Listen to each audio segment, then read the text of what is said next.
कौन थी वो? मैं 8 महीने की प्रेग्नेंट थी और अपनी डिलीवरी के लिए अपने मायके गई थी। माँ ने मुझे फोन पर बताया, घर के पीछे की तरफ जो खाली जमीन थी ना, वहां पर एक नया कमरा बनवा लिया है। इतने सालों के बाद जैसे ही अपने घर में कदम रखा, कुछ अलग सा लगा। माँ, ये घर के पीछे की तरफ नया कमरा बनवाने की क्या जरूरत थी? अरे बेटा, घर के पीछे दूर दूर तक खाली जमीन है। तेरे पापा को कई दिनों से लग रहा था कि यहाँ पर एक कमरा बनवा लेंगे तो ताजा हवा मिल जाया करेगी। अब तो ये सब छोड़ और चल जल्दी से दूध पी ले। माँ, मैं थोड़ी देर में पी लूंगी, आप सो जाओ। मैंने दूध का गिलास उठाकर उस खिड़की में रख दिया। पता नहीं कब आंख लगी।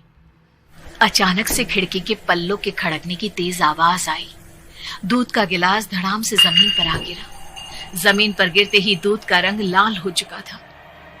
मैंने खिड़की से झांक कर बाहर देखा। चारों तरफ धूप अंधेरा था। उस अंधेरे की तरफ से कुछ आवाजें आ रही थी, जैसे छोटे बच्चे आपस में खिलखिलाकर मस्ती कर रहे हो।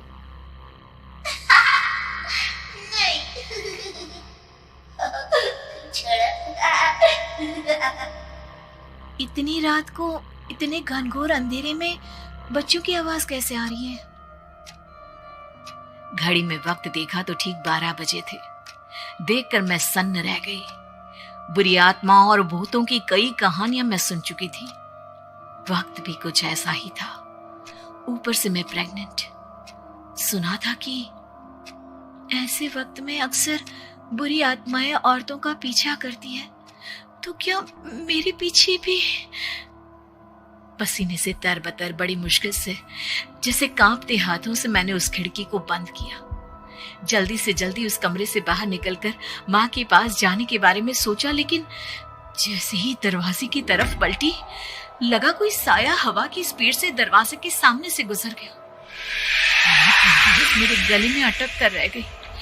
मैं जोर से चीख कर माँ को बुलाना चाहती थी, लेकिन वो आवाज खुद मेरे कानों तक नहीं पहुंच पा रही थी। तो माँ तक कैसे पहुंचती? खिड़की के पल्ले एक बार फिर तेज हवा के झोंके से धड़ाम करके खुल गया और पूरी ताकत से मैं चीख पड़ी। जानती थी मेरी चीख की आवाज सुनकर कुछ ही सेकंड में माँ वहां पहुंच जाएगी, लेकिन ऐसा कुछ हुआ ही नहीं। मेरा कलेजा डर के मारे फटा जा रहा था। आखिर माँ ने मेरी आवाज क्यों नहीं सुनी? इतनी गहरी नींद में तो माँ कभी नहीं सोती। ठीक पीछे खुली हुई वो खिड़की।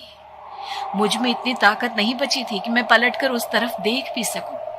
हवा का एक सनसनाता हुआ झोंका उसी वक्त मेरे कानों से आकर टकराया। लगा जैसे किसी ने दबी हुई आवाज में धीरे से मुझसे कहा, चली जाओ यहां से। मैंने दोनों हाथ अपने कानों पर रख लिए और एक बार फिर ताकत लगाकर जोर से चीखने की कोशिश की। माँ! पापा! मेरी आवाज उस कमरे की दीवारों से टकराकर वापस मुझे ही सुनाई दे रही थी। जितनी ताकत के साथ मैंने चीखने की कोशिश की थी, कुछ ही देर बाद उससे कहीं ज्यादा तेज और दर्दनाक चीख मुझे सुनाई देने लगी। ये आवाज ठीक मेरे पीछे खिड़की से आ रही थी। वो आवाज मेरे कानों में पिघलते हुए लोहे की तरह गिर रही थी। उन आवाजों में हैवानियत थी। वो आवाजें किसी इंसान की नहीं है, इतना मैं समझ चुकी थी। कांप रहे हाथों से मैंने अंधेरे में कुछ ढूंढने की कोशिश की। तभी अचानक मेरा हाथ बेड पर रखी टॉर्च पर पड़ा। किसी तरह ताकत लगाकर टॉर्च का बटन ऑन किया, लेकिन ये क्या? सामने दरवाजे पर 3 छोटी लड़कियां खड़ी हुई थी। उनके हाथ में स्टील के चमचमाते हुए चाकू थे। मैं घबराकर लड़खड़ाई और पीछे की तरफ हटी, लेकिन तब तक वो मेरे पास आ चुकी थी।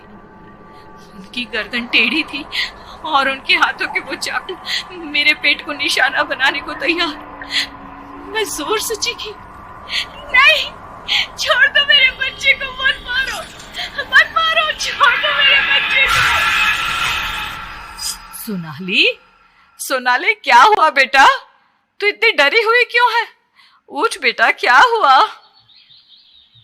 हड़बड़ाकर मैंने अपनी आंखें खोली। देखा तो दिन निकल आया था। माँ मुझे जगा रही थी। मेरा चेहरा पूरा पसीने से लथपथ था। क्या हुआ बेटा, तुमने कोई बुरा सपना देखा क्या? मैं अभी तक अपने पूरे होश में नहीं थी। वो मेरे बच्चे को मार देगी माँ, वो लड़की मेरे बच्चे को। मैंने घबराकर अपने पेट को छुआ। सब कुछ ठीक था। और वो दूध जो रात को यहाँ पर गिर गया था, उसका रंग लाल हो गया था।